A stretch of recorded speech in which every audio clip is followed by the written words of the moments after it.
ایک دفعہ کا ذکر ہے کہ ایک چڑیا اپنی دو جڑواں بیٹیوں کے ساتھ رہا کرتی تھی۔ وہ ان سے بہت ہی زیادہ پیار کرتی تھی۔ ان کے پاس صرف ایک ہی آم کا درخت تھا، لیکن ہر روز دو آم چوری ہوئے ہوتے تھے۔ چڑیا بہت ہی زیادہ پریشان رہتی تھی کہ اگر آم ختم ہو گئے تو وہ کس طرح اپنی زندگی گزاریں گی۔ ایک دن اس نے اپنی بیٹیوں سے کہا کہ یہ پتہ نہیں کیا ہو گیا ہے، اب ہمارے ہر روز دو آم چوری ہو جاتے ہیں۔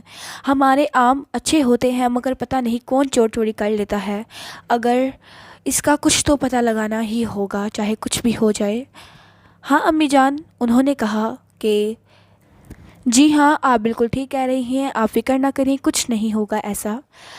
آدھی رات ہو گئی تھی اور دونوں جڑواں بہنیں اپنے آم کے درخت پر آ کر چوری چھپے آم کھانے لگ گئیں۔ وہ آم کھانے میں بہت ہی زیادہ مشغول تھی، انہیں بہت مزہ آ رہا تھا۔ اچانک سے وہاں ان کی ماں آ گئی۔ ان کو نہیں پتا تھا کہ ہماری ماں آج جاسوسی کر رہی ہے۔ انہوں کی ماں نے کہا، کیا تمہیں شرم نہیں آتی ہے کہ تم اتنا بڑا دھوکہ دیا ہے تم لوگوں نے مجھے تم پہ بہت بھروسہ تھا کہ کبھی تم ایسا نہیں کرو گی۔ اگر ہمارے پاس آم کچھ نہ ہوتا تو ہم پوری گرمیاں کیسے گزارتے؟ کیا تمہیں بالکل خیال نہیں ہے؟